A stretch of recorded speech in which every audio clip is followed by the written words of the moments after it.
Well, good Monday morning. It's 44 degrees outside. I've got the door shut. I've got the heater going, and I'm wearing a nicely padded, quilted overshirt. The heater's been on for about an hour now, and the garage is almost actually it is comfortable. So Kevin's not coming down this morning. He's tied up this morning. I'm going to, well, first of all, some background. Fred runs. That's cool. Yesterday, let's even go farther background. We got this bike from a gentleman who had it in his garage for over 10 years and never got to it. So that's how we got it. Let's see, on the tag, the license plate that came with the thing from New Mexico was 2015. So, yeah, that's 9 years at least. And since it was on the road. So, we don't know any background on the bike. We put a lot of money into it. We haven't titled it yet, which we got to talking about it and said, oh, we've got an open title from the owner of the guy who gave it to the guy who gave it to us. Sold to and sold to. So we put a lot of money and time into this bike, and we don't really own it yet. We have to get this thing titled. It's going to it'll be interesting to see what DMV says when I walk in there with a 10-year-old signed but not notarized title with no buyer's name filled in. And the fun just never stops. I'll let you know how that goes. Arizona's gotten pretty tight on titling lately. Anyway, I'm sure we'll work it out one way or another, even if we have to get a bonded title. So anyway, I'm going to work on the bike today. Now, we had low compression yesterday before we started it. We think we got maybe 90 on one side, maybe 60 on the other side. That's pretty low. And we started it anyway, and it started and it ran. Now, once again, the bike has been sitting idle for at least 9, if not 10 years. So the rings may have been stuck in the piston grooves, warming them up, may have loosened them up. I said I heard a loud tappet, and I'm going to check that right now. That's the first thing I'm going to do is check the tappets. What was interesting is yesterday we checked the tappets. Even though we were pretty sure we had checked them earlier in the project, we decided to check them again, and we found the right-hand intake valve adjustment way too big. And we looked at each other and said, how'd we do that? So I set it to 6. The other ones are 6 and 8, just fine. So I set it to 6, and we're still curious, how did that happen? Well, once again, I didn't think, possibly that valve may have been sticking down because of having sat for 10 years, varnish buildup. Who knows? So perhaps running it yesterday freed that valve up, and maybe that could be the reason I hear a loud valve tapping. It may not be too loose, it may be too tight. Who knows? I'm going to go into the valves this morning and adjust them again, 6 and 8, or check them again, 6 and 8, adjust as required. And while I've got the plugs out, so I can turn the engine over with the rear wheel, I'll do another compression check and see if we've improved that compression by running the bike. That's my plan for this morning, as far as I planned ahead. If I get the tappets correctly set, and whether or not I get good compression, I will then fire the bike up and strobe check the ignition timing, which should be reasonably close to the way it ran yesterday. So that's the plan for this morning, and nothing beyond that. So I've had the bike on the ICU overnight, critical care unit, intensive care unit, and I've got a really good charge on the battery, and I will hook up the remote gas bottle a second time when I start it, and that is all. I will maybe I'll start a video when I start checking the valve. valves and you can see what happens. And by the way, yesterday's video, I really messed up. I did not intend to include the photos that were at the end of the video, and I definitely did not intend to include the video of the automobile accident that happened outside my house.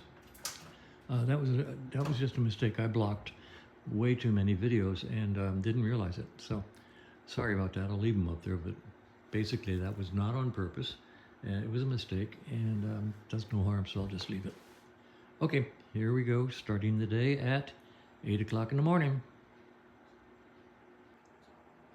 All right, as I was saying yesterday, the timing mark on the Norton is on a raised little face on the rotor, and the mark is in the middle of the raised area, and it's highly likely that yesterday when I was setting this, I used the edge of the raised area instead of the mark. So today I just went in there with some white paint and painted on either side of the mark, and right now it's setting at exactly and precisely 32 degrees. So I just wanted to show you that. This is a good way to mark it. Now what else I did is I marked with a white dot the actual top dead center. So I'm going to move this over to top dead center and I'll show you, put a dot over there. All right, when I did the valves on the left side of the engine, I hunted for top dead center using the top dead center tool, and just for the heck of it, I made a dot here. So right now this bike is sitting at top dead center. So I'm going to go do the right hand valves now. By the way, the left hand valves had tightened up, and about probably a couple thousands or maybe two. So I loosened up both the intake and exhaust. So let's see what happens on the right hand side.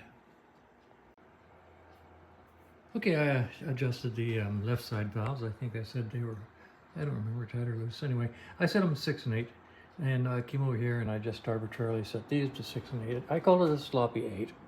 If you'll see that right there, it's a nice, smooth, sloppy 8.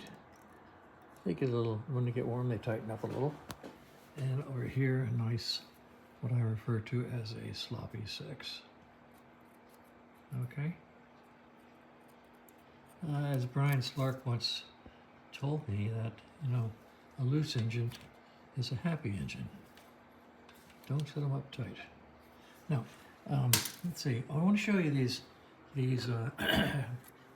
tappets. They are mushroom tappets. No, it's not. You don't just keep them in the dark. They're flared. They don't just go down. You see how they are mushroomed on the end?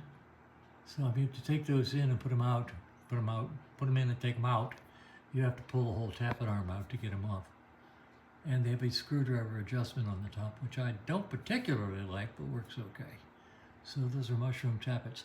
I get the impression that at some point in time, somebody liked this bike a lot, loved the bike, and they put these tappets in. Now, did they do any head work at the time? I don't know. No real evidence of the engine being taken apart, but then after sitting for 10 years, who knows? Anyway, valves are now adjusted. I'm going to do a compression test, and I'm going to leave the valve covers off while I do it so I can watch the action of the valve lifters as I turn the motor over. That's one of the joys of working with an electric start. So I'll set it up so you can watch it with me. All right, bike's in neutral. Compression gauge on this side.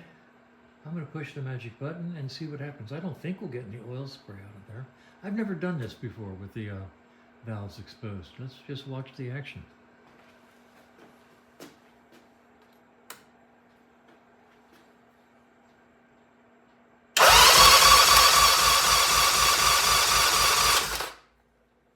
All right, now yesterday we got 90 pounds.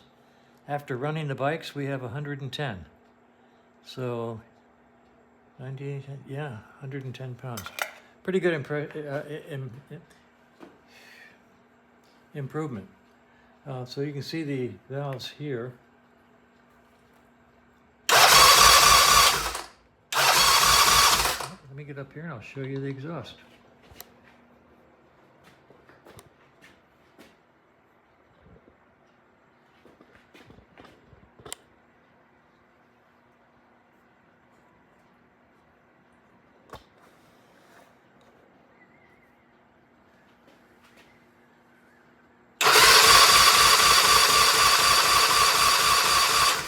Pretty cool. All right. Keeping going, 150. I don't know if that's a valid test to keep going or not. Anyway, good compression. Let's go to the other side.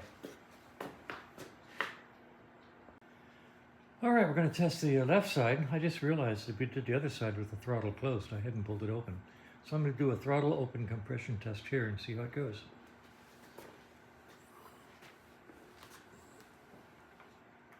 I can't reach it.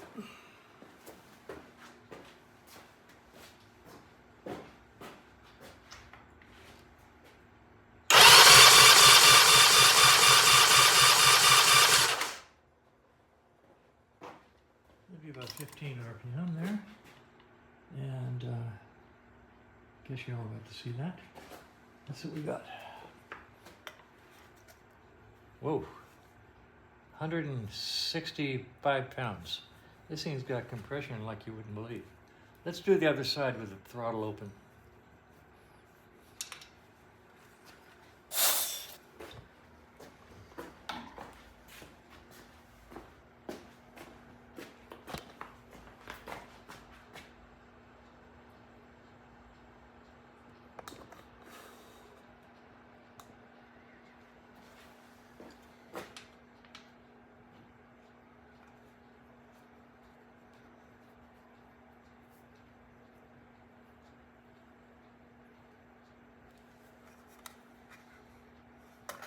Okay, throttle open all the way.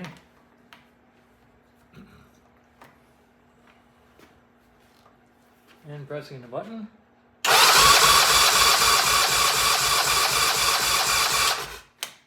Let's see what we got. Oh my goodness. 180 pounds? Whew. If that's real, this engine isn't stock.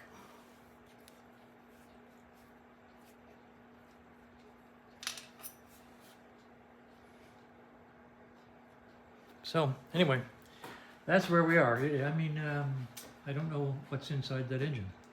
I don't know why they put in the mushroom tappets. When I first did it, they were closed, but at 6 and 8. I know that my 500, I put a hot cam in my 500, and it changed the valve adjustment from 2 and 4 to 10 and 10. So, and what I did was I engraved 10 and 10 on the valve cover, so the next guy will know. You just never know what you get when you buy a bike. Okay. Anyway, I'm going to close things up and continue working. All right, I'm getting ready to close up the rocker covers, and I just put what we refer to it as red stuff. It's anaerobic gasket maker by Permatex. It is really, really, really good stuff, and I love it, and it's really expensive. So I usually buy 5 to 10 times tubes at a time. It'll last me a long time. I use a lot, it'll last a long time. And I want to show you something. When you've used this and you've squeezed out every little bit as hard as you can, and it's completely empty, and you're ready to throw it away, don't. Cut the end off. And you can do it one of two ways. You can cut the end off, cut the top off, cut down the sides, scrape all the red stuff off, and put it in a small container. Or you can just cut the end off and work your way down the tube. And there's so much left over in there. I've been using this empty tube the better part of a month for these small jobs. Once these tubes are empty, per se, there's enough leftover Permatex in there, anaerobic sealer in there, in the empty tube, to overhaul a complete engine. So it's just too darned expensive to throw it away. So cut it off in increments and use your finger and dip it out. There's still enough in that empty tube down at the bottom. I bet you could do half an engine with it. So anyway, that's just for what it's worth. This stuff is really good. I love it. I really, really do. I know there's dozens of other things on the market. I like this stuff. I like Yamabond too. But basically, I love this stuff. That's just for what it's worth. All right, I've got the timing light laying there. powered to the shop battery. I have a toggle switch on the shop battery so I can turn it on and off without having to worry about connecting, disconnecting. And let's see, gas line is going from the remote gas container. I'm going to turn it on now.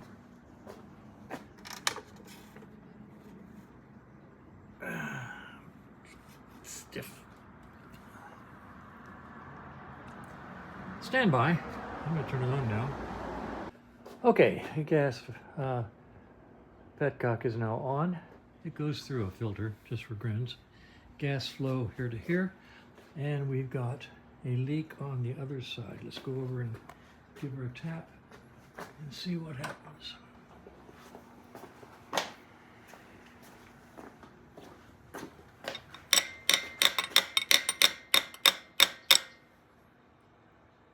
Oh, the joy. Oh, the joy.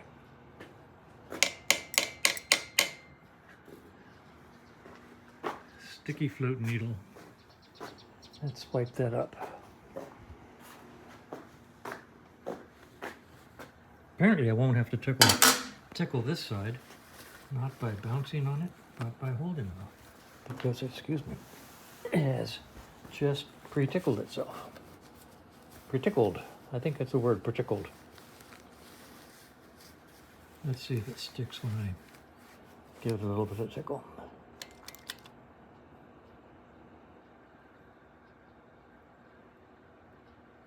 It's leaking a little. I think I took that thing apart about 6 times yesterday.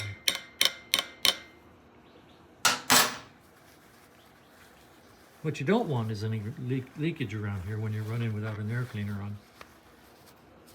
Any backfire could be an exciting experience.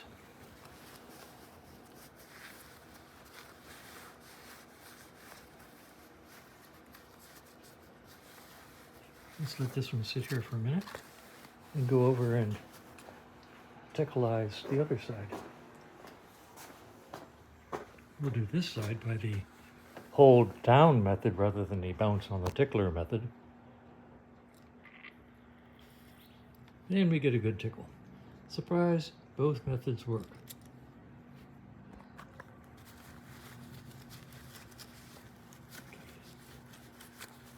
As you may know, I'm a bouncer versus being a holder, but as I say, both sides work. Let's just make sure this guy's not going to leak. Oof, good tickle.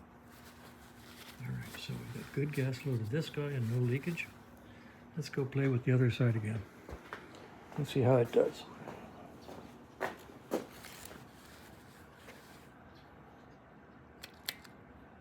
There's your tickle, and there's your leak. Ah, darn float bowl. What a bother.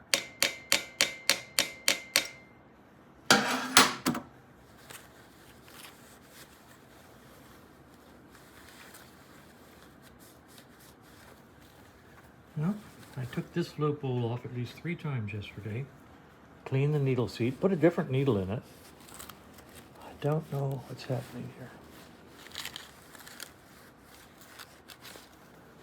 I'm going to just beat the heck out of the tip tickler for a minute. See if that will let the needle seat itself any better by bouncing the float up and down.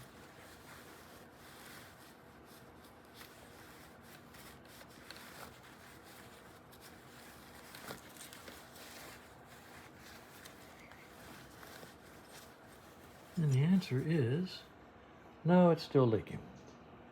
All right, I'm going to pull this carb float bowl off for the umpteenth time and play with the float and the gas needle. All right, I've got the float bowl off the right-hand carburetor again. This has got to be at least the 4th or 5th time. It stopped leaking yesterday, but overnight it went back to its old tricks. I've cleaned the float needle the seat 2 or 3 times. I put a brand new needle in it. I've adjusted the float level once because it's perfect. I'm going to show you all of this and then maybe put in a different needle, a different needle, and see what happens. Okay. And just to make my neighbor Richard happy, I'm going to put the microphone on. All right, let's talk about float needles. This is the latest style. It's aluminum. This is the older one. It's brass. I went through all my concentric stuff here and only have one of the metal ones. I've got all of these. I mean, there's got to be 8 or 10 here of needles I've taken, the old plastic ones that I've taken out of carbs. I thought I had more of these, but I just have the one that came with the kit that rebuilt it and the one that probably came out of it. And they both feel perfectly good. This is fine valve cleaning lapping compound. Yeah. And I use this for cleaning the bore of the needle, the seat. A little bit of that on the end of a Q-tip and put it in here. You can clean the sides with it. So the sides of the needle seat assembly are nice and shiny. And get way down inside of it and get the seat, make it nice and shiny. And no, it's not too coarse. Believe me, I've been doing this 20 years. It's not too coarse. This is, I don't know what the problem is, but I've been doing this with this same stuff. I mean, you can see it's pretty well gone.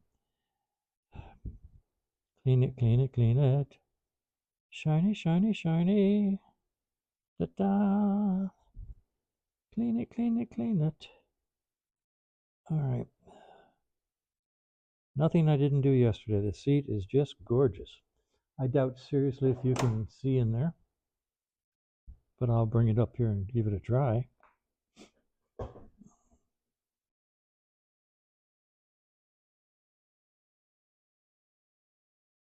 That is just beautifully clean down in there. Smooth, no nicks. Looks great.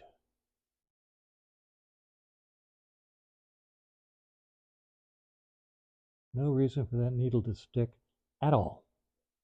All right, so now we've got that nice and clean. And what the heck, we'll spray a little cleaner to clean out any grit that you might be worried about.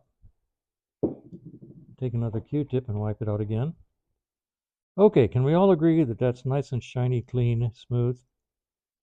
It really is. Okay, now let's take the current needle, which is beautiful rubber tipped. Let's just, for the heck of it, oh, you're going to complain about this. Don't, I do this a lot. Let's just take anything off the tip that might be there.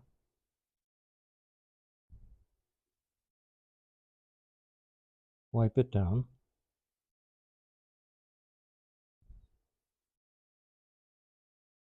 And since I'm going to put the old one, the old one back in, let's just do a little cleaning on it.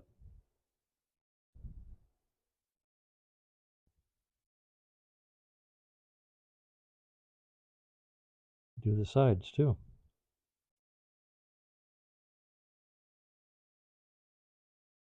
Polish, polish, polish. Here we go, polishing the slides on the sides, the little slidey things on the sides. So there's no roughness. Let's wipe it all off.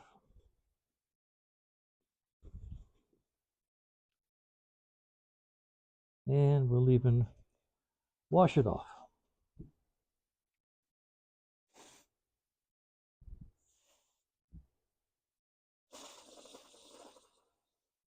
Okay. Now let's check the level. I'll show you how I check the level.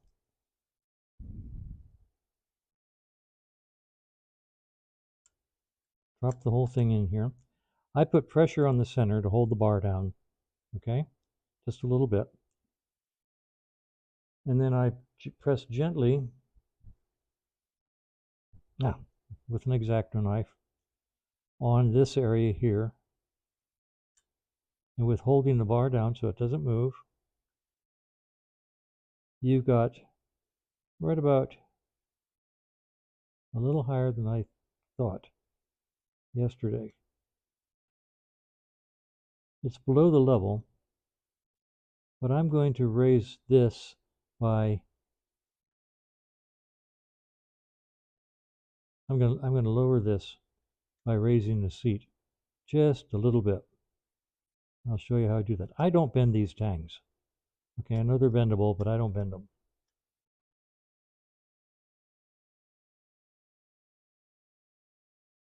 I'm going to lower that down. Maybe that'll solve the problem. I swear I did this yesterday and it was wonderful. Okay, what I do is I heat this up and then I tap it down through here. I'll set everything up and show you how.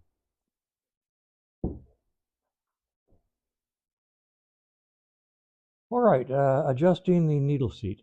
Two things. First of all, this is my heat gun. It's Milwaukee. It's a good one. I don't even know how old it is, but I'll bet it's going on 20 years. The safety cover over the tip is gone.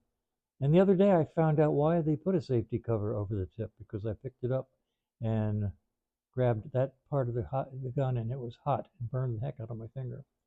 So got to be more careful because that safety cone just sort of disintegrated, very much like this cover on the back, which is now glued on. But I mean, it just keeps working, so I keep using it. The second tool we're going to use is this punch, which I have ground down very, very carefully to be exactly and precisely the size of the hole in the bottom of the gas fitting, right down there at the bottom. It fits just around the circumference of that hole at the bottom of this needle seat. You can only grab just a tiny little bit. So what you have to do is heat this up, put the drift in here and give it a very small tap to raise it up about a bazillionth of an inch. And that's what we're going to do here. I'm going to use this drift, and I'm going to use Jake Jr. and see if we can't raise that seat just a little bit.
All right, let's do the Jake tapping.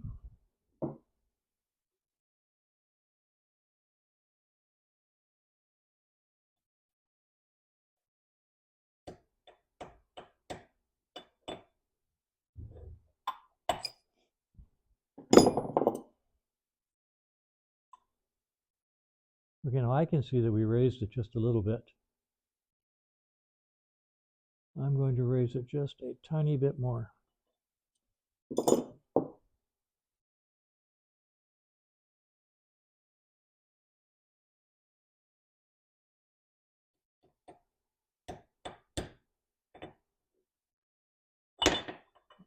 right, now let's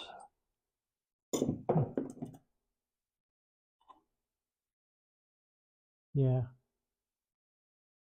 Let's see what that tests out to be. I'm going to cool this off and try a level check. Okay? I'll be right back.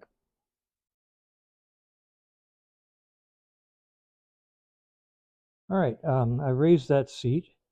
I don't know if you can see it, but I can see it. It's just a little bit taller than it used to be, standing proud, just a tad bit more.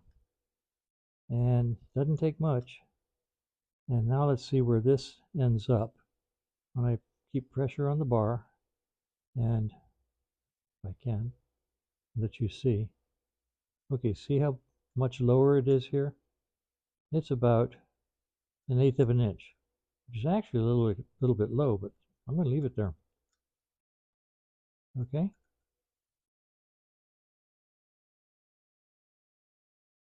There. Like I say, I don't like bending these tabs. If you bend the tabs, then the next guy might get messed up by putting the wrong float in the wrong carburetor. This way they stay stock original.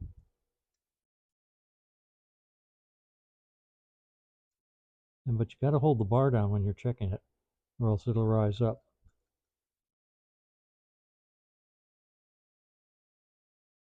So I'm going to put it together and see how it goes using the brass fitting. All right, we're going to put it on.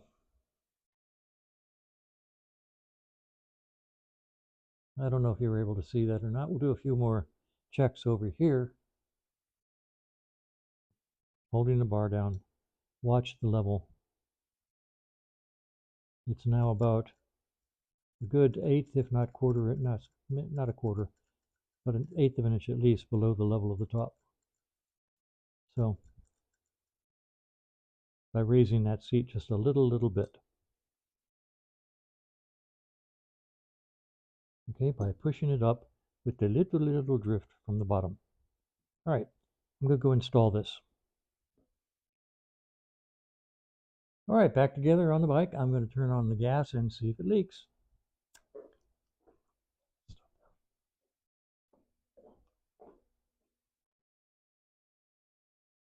Gas flow is on.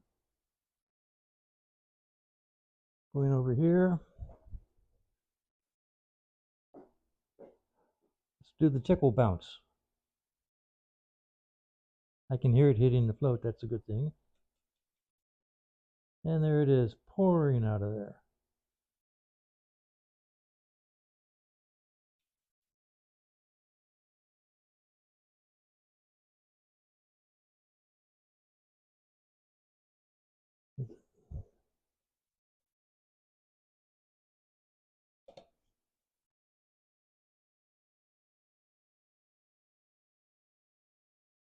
And it just won't stop.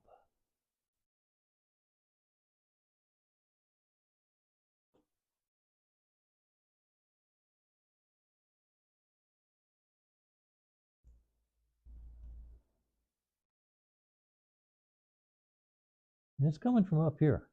I mean, that says it's overflowing.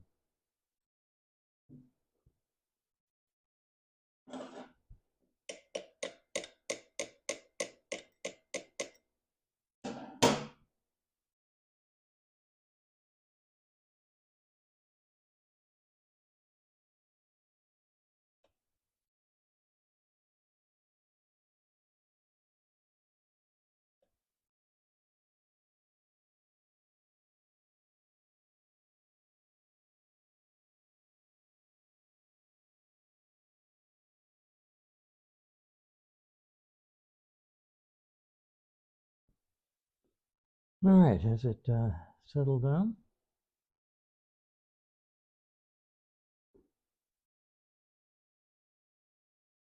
I don't trust it.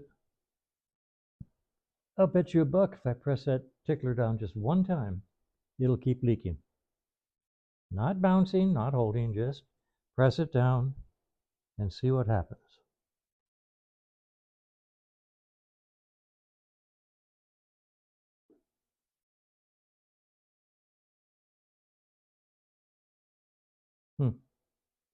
All right.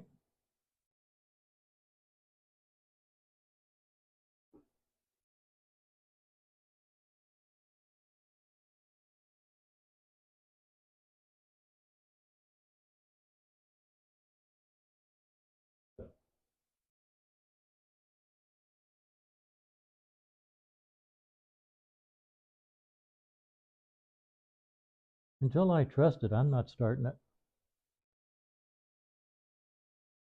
And I don't trust it yet.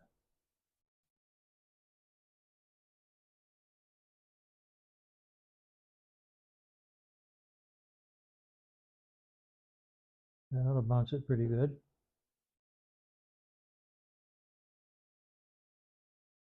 All right. Starting to trust it now. I bounced it pretty good there. That bounces the needle up and down.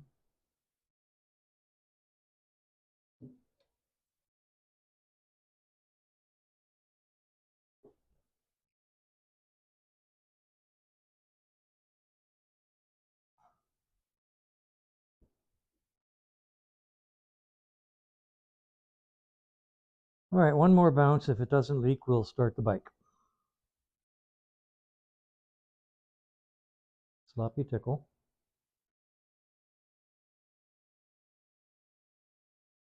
Okay, let's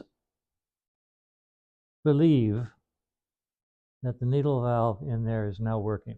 The gas flow needle valve in there is now working.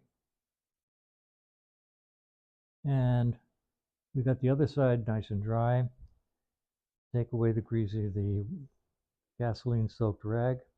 Open the garage door. Let's see if it'll run.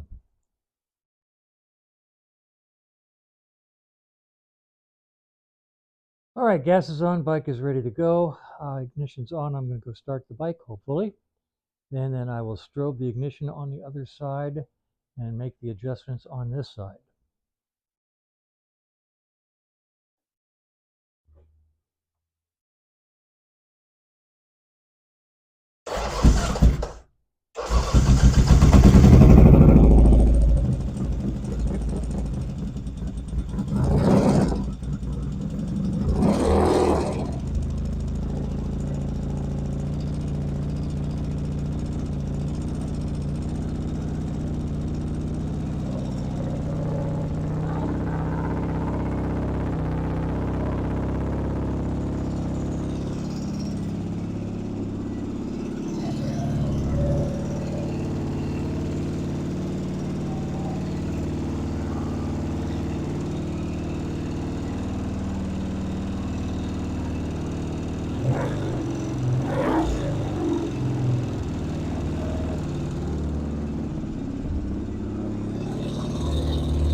I think it sounds pretty good.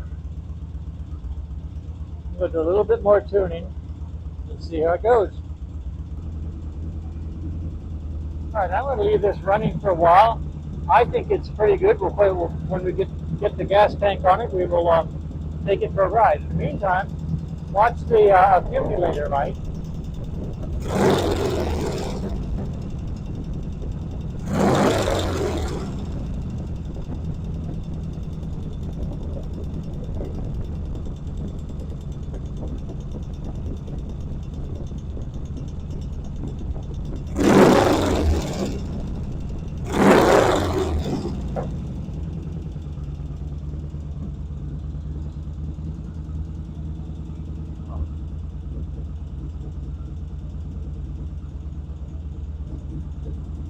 All right, it sounds good. I'm going to let it sit for a while. Check for oil leaks. Well, I finally got a good idle. Turned out that the throttle cables coming from the splitter to the carburetors were just too small, and they were holding the slides up, so no matter what I was doing, it's pretty well being ignored. That's a nice 800, 900 RPM right there. Now the bad news is, take a look at that smoke.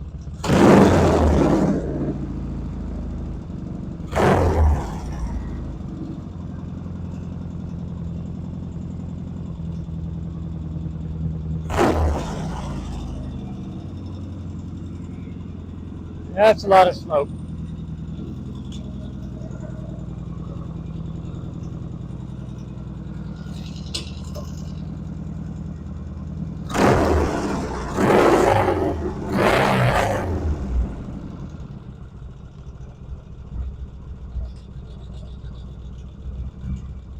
Oh well.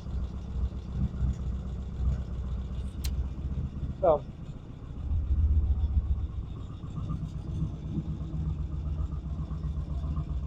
we'll do a test ride, get some miles on it, and then decide what to do about the left cylinder.